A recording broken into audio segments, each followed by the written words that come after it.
malam pertama sampai 10 itu penyisihan. Mana pak kapal talang, pak bote, ya, apa nipu, pak judi online, ada semua. Nah, mulai menghilang itu. Sekarang mulai hilang. Yang ada sekarang setengah-setengah. Ya, maka beberapa berharap, alhamdulillah, bisa memasuki semifinal. Tapi lihat ki, teman tak, baku jabat tangan ki, kita lihat nah siapa yang masuk final, siapa yang masuk. Ini kan semifinal mini, berarti ada lagi nanti gugur. Alhamdulillah, ini ada anak muda 4 Selia dari malam pertama 4 ini. Dan hebatnya anak muda dari Antang.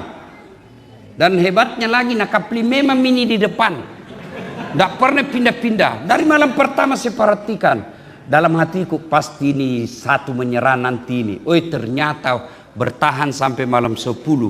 Tapi saya curiga nanti gugur di malam 10 berikutnya. Karena saya menghargai, tadi malam saya kasih hadiah baju. Ini bajunya saya kasih hadiah. Baju begini.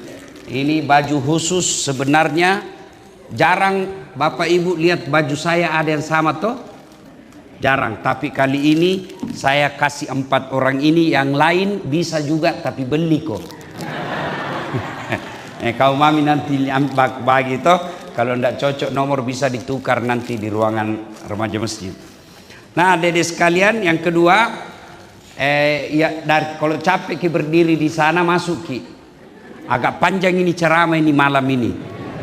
Orang Makassar bilang si pelabusukang. Ya toh, kita lihat siapa yang menyerah, penceramah atau pendengar. Ya toh, kasih tempat. Sekit mentongku kau kasih saya tempat duduk nu jina minta orang kodo ndak jina minta dompet nu. Kasih masuk bisa bertumpuk-tumpuk kita di sini, bisa. Bagi saudara-saudara yang pernah ke Masjid Rauda, ya, Rauda itu biasa orang sujud di belakangnya orang. Tapi tidak ada orang pelit dan tidak ada orang marah. Kenapa? Situasinya memang terbatas tempat. Silakan masuk. Besok Masjid Dasat Latif yang ceramah. Kalau bisa datang ki lebih awal. Kalau perlu di sini ki buka. Ku kasih ki buka. Kalau tidak ada maluta, ku kasih ki juga uang belanja. Oke, malam ini spesial judul kita lagi hits. Ipar adalah maut. Dan ini pernah ada filmnya. Dan judul ini, Ipar adalah maut, ini hadis Nabi.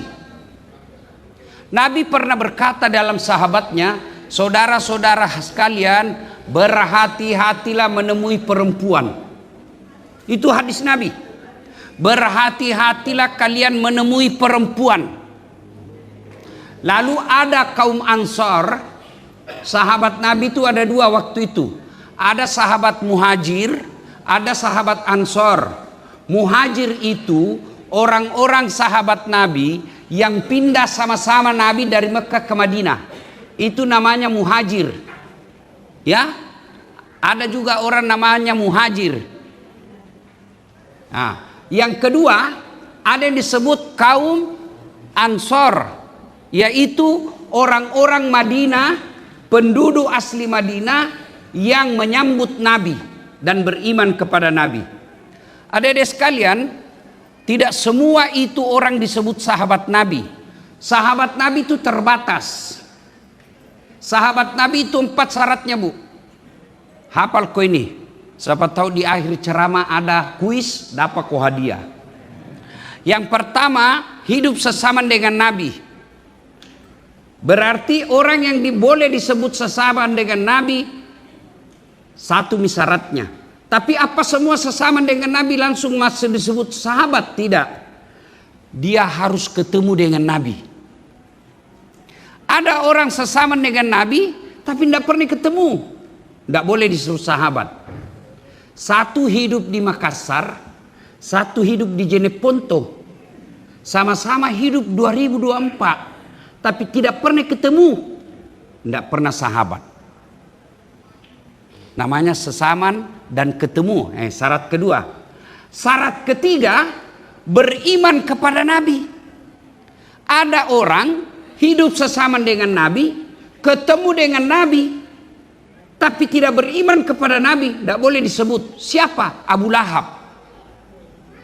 Itu ketemu sama Nabi itu. Sesama dengan Nabi, tapi tidak beriman kepada Nabi. Dia bukan sahabat, musuh. Apakah sudah beriman kepada Nabi? Semua lalu disebut sahabat. Ada syarat keempat. Wafatnya pun tetap beriman kepada Nabi. Ada. Beriman kepada Nabi, ketemu dengan Nabi, sesama dengan Nabi, tapi dia bukan sahabat. Kenapa? Akhirnya dia murtad. Namanya Abdullah bin Ubay. Dia murtad dia. Nah, sekarang sahabat ini kaum Ansor. Ketika Nabi berkata, hati-hati kalian menemui perempuan. Lalu sahabat Ansor ini berkata, ya Rasulullah, bagaimana pendapatmu tentang ipar? Bertanya ini kaum Ansor, orang Madinah, ya Rasulullah, bagaimana pendapatmu tentang ipar? Jawaban Nabi singkat, ipar adalah maut. Kalau maut ketemu malaikat, apa yang terjadi? Cocoki. Malaikat maut. Apa nak cari malaikat maut? Apa nak cari? Ruh, nyawa. Berarti ipar kalau salah kelola dia menjadi malaikat. Malaikat maut. Apa nak cabut? Bukan nyawamu. Apa? Sakinah. Dia akan mencabut sakinah dalam rumah tanggamu. Apa itu sakinah? Ketentraman jiwa. Nah, kalau rumah tanggamu sudah tidak ada ketentraman jiwa, berarti tujuan berumah tanggamu sudah tidak tercapai. Itulah orang katakan, kalau kita orang Indonesia, kalau ada orang menikah, semoga samawa. Atau dibilang samawa kidi. Nah, dia akan mencabut rohnya. Apa rohnya itu? Sakinah. Sakinah itu bahasa Indonesianya ketentraman jiwa. Nah, supaya iparmu itu tidak menjadi mencabut rohnya rumah tanggamu, bagaimana caranya? Apa boleh buat? Dia ikut dari kampung, datang dari Pinrang, kuliah. Adiknya istri, beda 1 tahun nih. Istri tak ikut-ikutnya mamaknya, gelap. Adiknya ikut-ikutnya bapaknya, keturunan Manado. Oh, putih. Malaikat maut ada di rumahmu. Aja macapa, bu, aja macapa. Maka bagaimana caranya? Nabi menaturkan, kasih cara satu. Jangan bersentuhan. Itu dulu. Jangan kau coba-coba. Nabi bilang, iparku jitu, adikku ji. Hati-hati kok. Kalau situasi normal tidak ada masalah. Tapi situasi masuk setan, masalah. Makanya ibu-ibu, kalau mau bawakan minuman, jangan suruh adik tak. Bapak-bapak, ipar itu bukan cuma perempuan, laki-laki juga. Kamu mukamu, ya pas-pasan. Bekak adikmu badada, seperti artis, glowing. Bodinya tawa seksi bodinya, putih, rambutnya seperti rambut Korea. Baru istrimu suka Korea-Korea. Nah, kau tantara yang apa itu tuh? Gelap-gelap sedikit mukanya. Hati-hati kok. Maka yang baik, jangan dia yang bawakan, jangan iparmu bawakan sesuatu yang bisa membuat dia bersentuhan. Bawa ite, begitu namanya pegang, nak kasih, iparna langsung ambil tong, bersentuhan, masuk setan. Biar jabat tangan tidak boleh. ipar itu orang yang bisa dinikahi, bukan mahram. Kalau mahram tidak bisa dinikahi. Ipar bisa dinikahi kapan? Ketika istrimu meninggal atau suamimu meninggal. Orang Bugis bilang lete akan nguluang. Boleh. Maka tidak boleh berjabat tangan. Ini selesai lebaran nanti nih. Kalau dia jabat tangan, lihat-lihat saya. Waspadai. Liaki memang tongi. Beda itu jabat tangan adik kakak dengan ada apa-apa.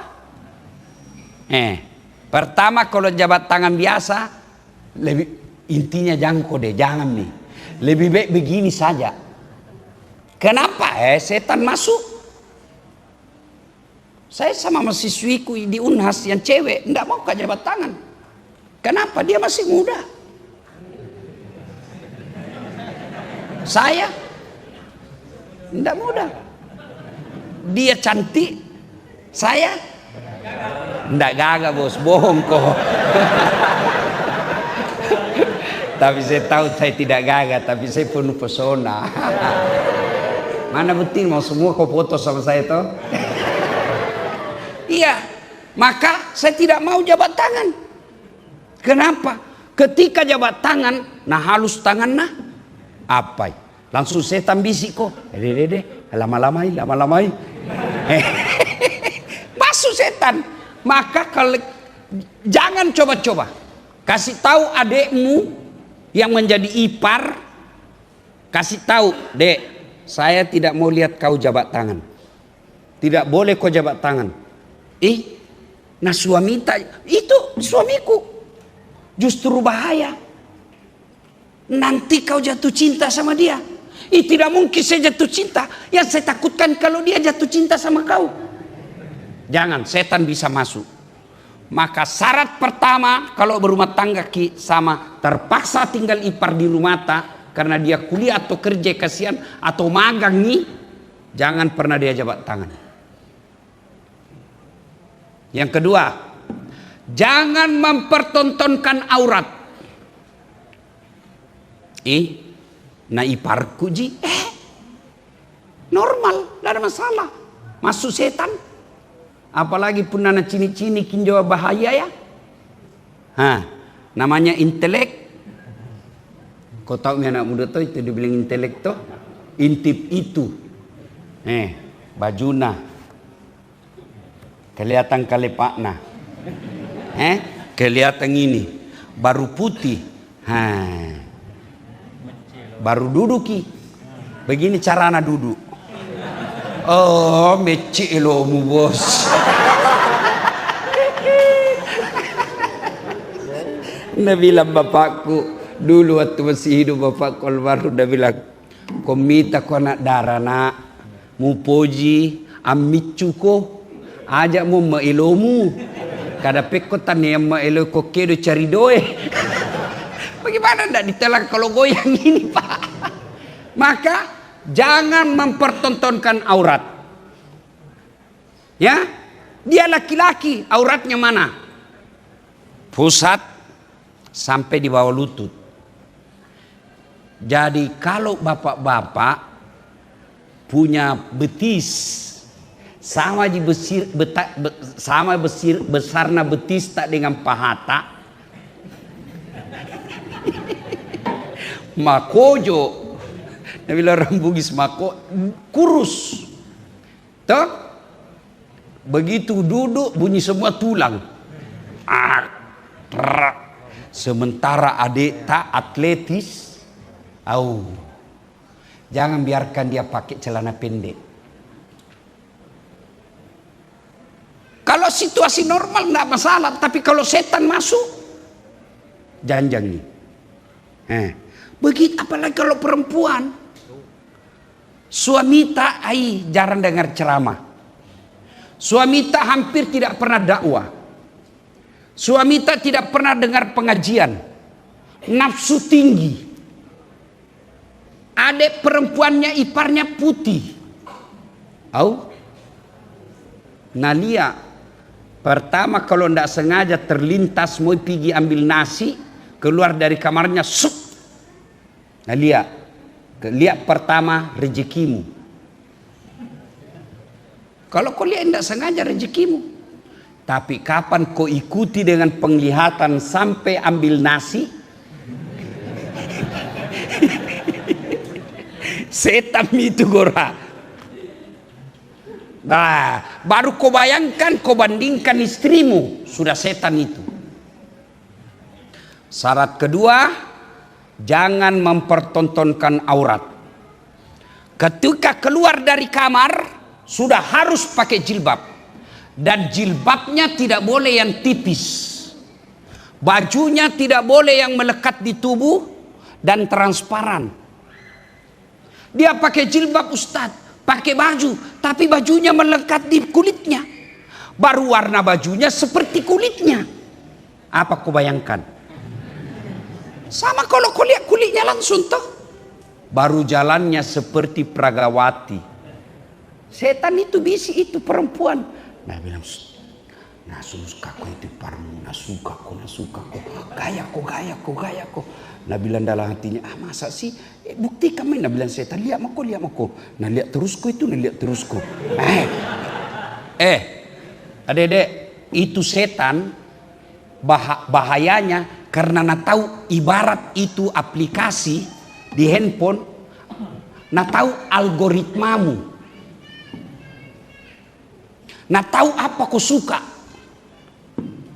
Itu tonak itu mesin itu terus nak kirimi kau. Misalnya saya kusuka itu lihat itu ular berkelahi harimau. Toh kusuka lihat itu paling susah itu kalau buaya mau makan kura-kura. Karena saya suka cari-cari yang begitu, itu terus nak kirim itu mesin. Algoritma namanya. Nah itu setan nak tahu algoritmamu. Nah bisi kau lihat, mau keluar, cepat kau, lihat, jangan berkedip. Baru nabisi lagi tu perempuan.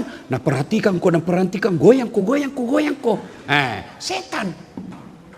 Maka ajaran agama jangan pertontonkan aurat. Dia ustad, biar dia ustad. Ayat tidak mengatakan la taqrabus zina illa ustad. Jangan dekati zina kecuali ustad. Mana ustad panratong?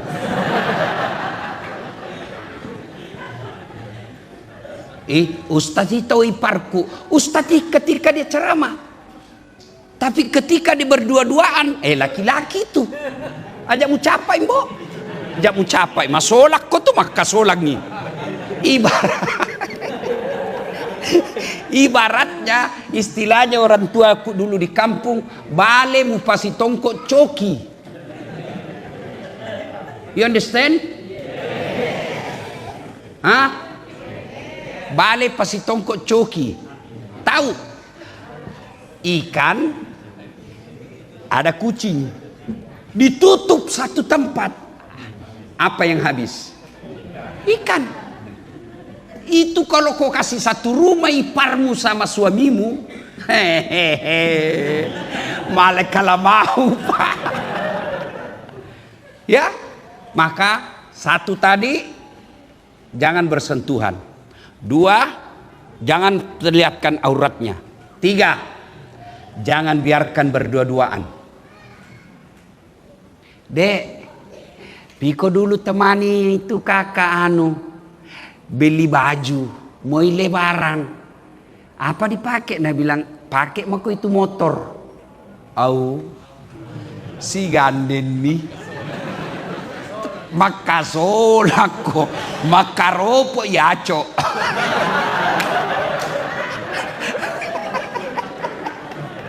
Iya.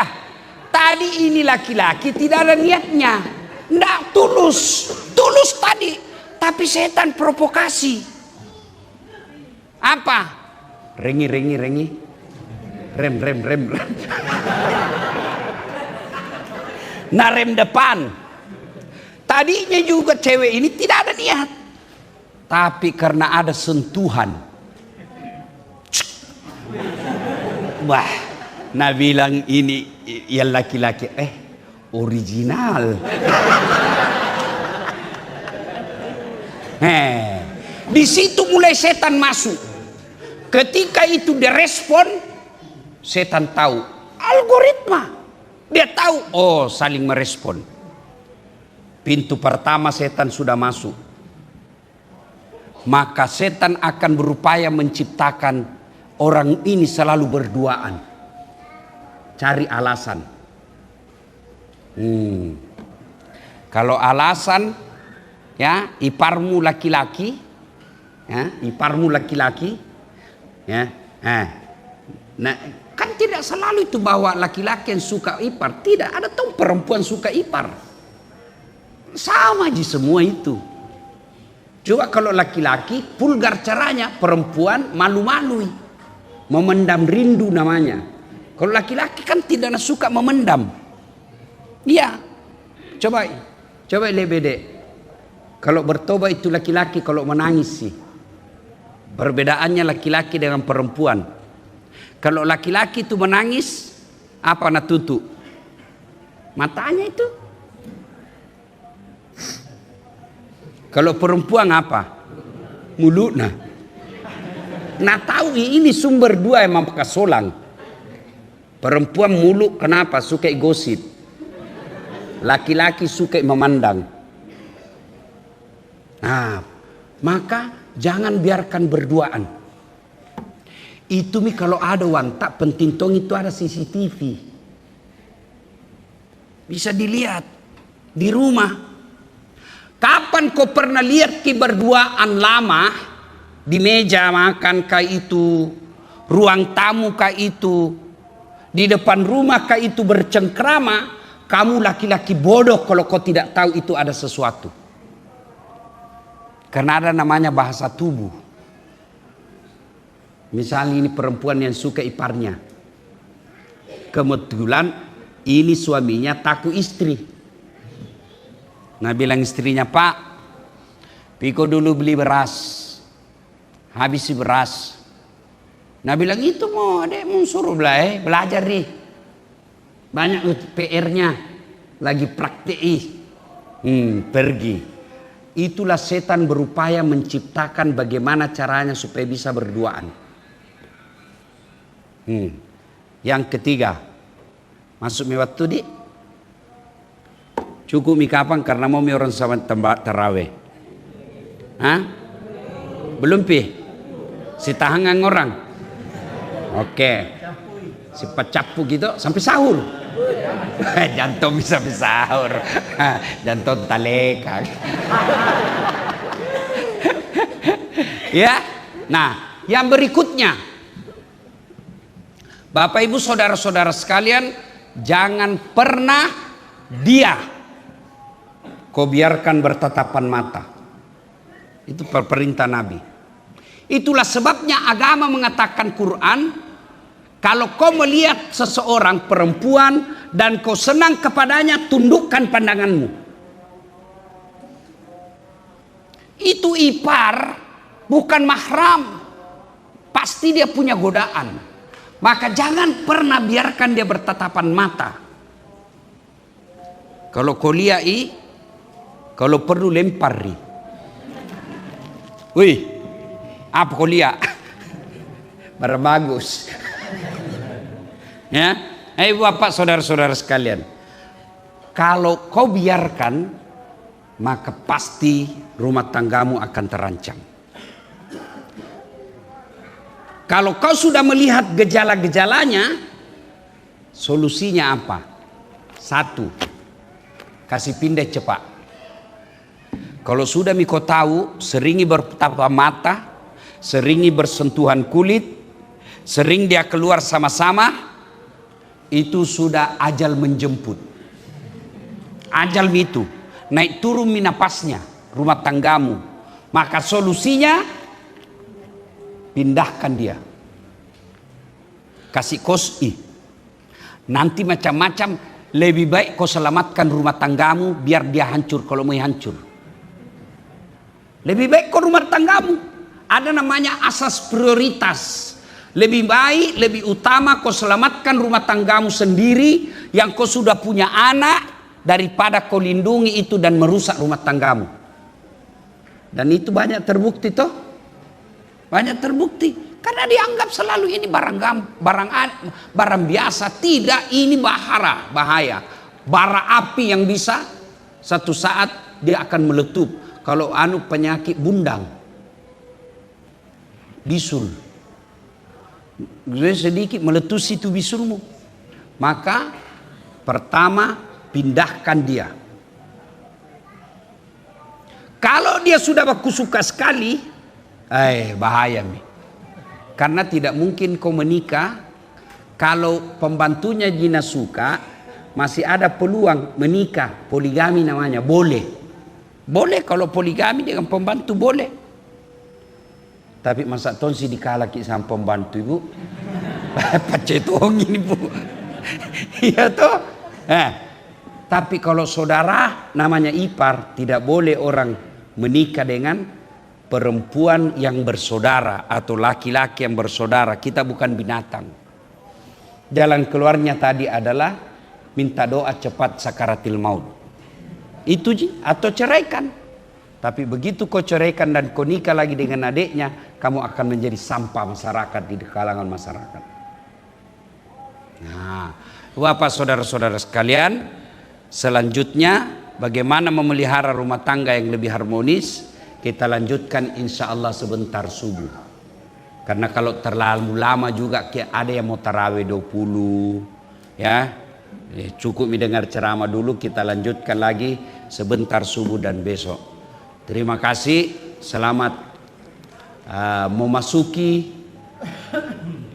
semifinal. Saya sampaikan juga Bapak Ibu, insya Allah 10 malam terakhir di sini kita itikaf. Mau bermalam di sini boleh, dengan catatan bawa pelapis supaya tidak bebe. Mau tidur di sini saya bolehkan, yang penting yang tidak boleh bebe. Ya, kalau mau kipale tidur bawa ki bantal supaya bebe tak jatuh di bantal. Tidak ada kita kasih begini pilihan terakhir. Kalau keluar nih isap sendiri mi. Nah, bagaimana bukanya sahurnya Ustadz? Kita sediakan sahur. Ya, kita sediakan sahur. Sahur kita sediakan tentu tidak seperti sahurnya pengusaha. Karena saya bukan pengusaha. Kalau ada yang mau bawa pas sahur dari rumah boleh, ya. Nah, ini kemudian kita akan juga lakukan. Kami lagi usaha, mudah-mudahan 10 malam terakhir ada videotron di luar, supaya yang di luar tetap bisa menyaksikan imam dan penceramah. Ya. Kemudian 10 malam terakhir itu biasanya ibu-ibu bertengkar. Gara-gara apa? Kapling. Nggak ada orang, nggak ada sejadahnya. Di sini nggak berlaku. Biar ada sejadahnya, nggak ada orangnya, lipat sejadahnya simpan di pinggir. Ya, dia kapling dari duhur. Nenek Dupata. Ya, siapa yang duluan datang itu? Ya. Kemudian ada yang pernah tanya, Ustadz, bolehkah kita ambil bibit ikan karena ini berkah? Boleh, tapi tidak boleh pakai jala, tidak boleh pakai pancing. Turun ku sendiri tangkap. Boleh, mau ambil sendiri, semua boleh, tapi pakai tangan. Ya, demikian. Mudah-mudahan ada manfaat. Lebih dan kurangnya mohon dimaafkan. Selamat menunaikan ibadat tarawih. Mohon berkenan Bapak Ibu, ya, yang saudara-saudara agak sempit, kita bersempit-sempit saja. Mudah-mudahan keikhlasan kita bersempit memberi tempat orang di luar menjadi amal jariah di sisi Allah.